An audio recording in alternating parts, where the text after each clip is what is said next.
Hello, class. The main topic I will be discussing for this presentation is deviance, specifically social labeling theory and how being labeled a troublemaker in middle school influences students' later academic achievement. For some background, deviance is defined as the violation of established norms. From a sociological perspective, deviance exists within everyone. There are various theories such as conflict theories, functionalism, and symbolic interactionist labeling theory that offer different beliefs on how to address and embrace deviance. For this topic, we will be mainly focusing on symbolic interactionist labeling theory, also known as SI theory. SI theory suggests that labels influence how we see each other and ourselves. It argues that deviance is not inherent in certain actions, but rather arises from societal labels assigned to those actions. Sometimes labeling can lead to a self-fulfilling prophecy where individuals begin to embody the identity that society has placed on them. So for my research findings, one of the first articles I read, their main question was, how is the term troublemaker defined from a teacher's perspective? Teachers describe typical defiant behavior in various ways. Some mentioned that these students were bright academically but often spoke out, argued, and distracted others. Others described them as angry, defiant, challenging authority, being class clowns, or attention seekers. Many noted that these students expressed a dislike for learning, arrived late to class, did little or no work, and struggled with higher order thinking. It was observed that modern students are more vocal about their feelings than those previously. To gather insights on this topic, the researcher conducted individual interviews with six STEM teachers and asked them a series of questions regarding student deviance.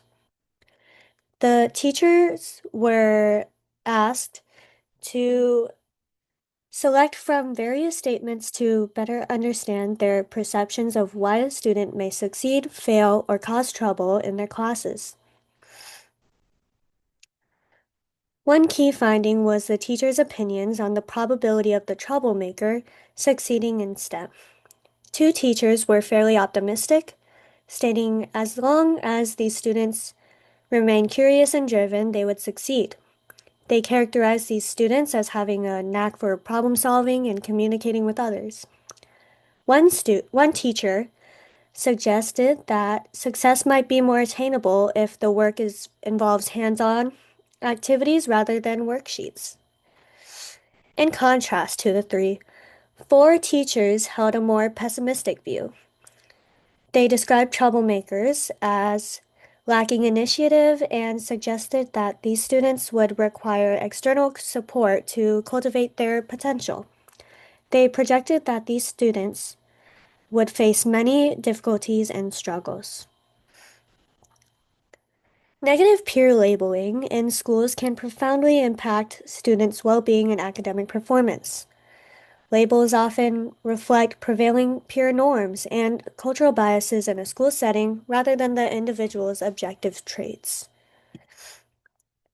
The second research article I found discusses the effect of peer labeling on students' academic performance, taking into account emotional, social, and behavioral well-being as mediating factors.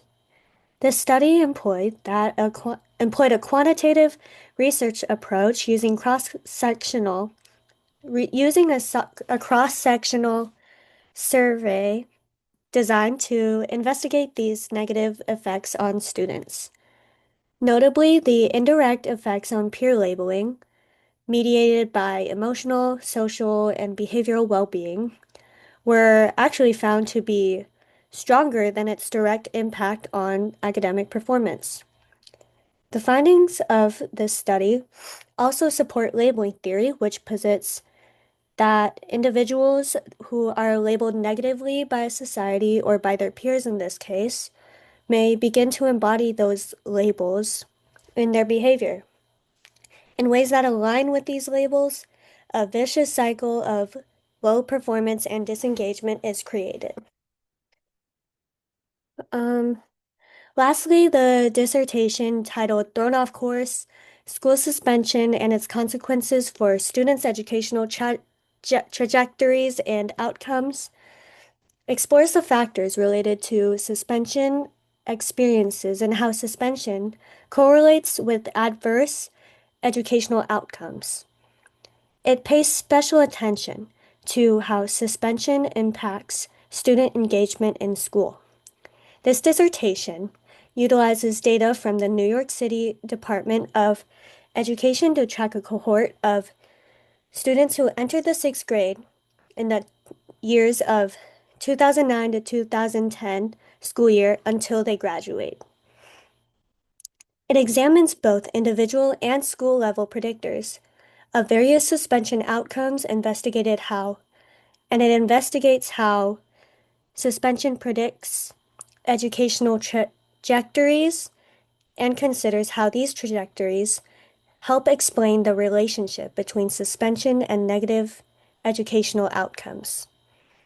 The main focus of the study is suspensions, which are a form of disciplinary actions that prohibit a student from attending their usual educational setting for a specific period. Research has also demonstrated that long-term effects of suspension on involvement with the justice system. Suspended youth are more likely to be incarcerated as adults. Finding, Findings indicate that labeling theory suggests some individuals are more susceptible to being labeled than others, particularly those who historically have had less power in society, which puts them on a higher risk of being labeled. In all, labeling theory is closely tied to a student's academic achievement. Whether labels come from the students themselves or are assigned by others, including teachers, they can significantly impact students emotionally, socially, and behaviorally. Even if a label is placed on a student early in their educational journey, it can lead to a self-fulfilling prophecy where the student begins to embody the expectations associated with that label. This is often seen when troublemakers adopt that identity at an early stage, leading to a loss of motivation for academic success. In more severe cases, this can even result in involvement in criminal activities and a decrease in self-esteem. Thank you.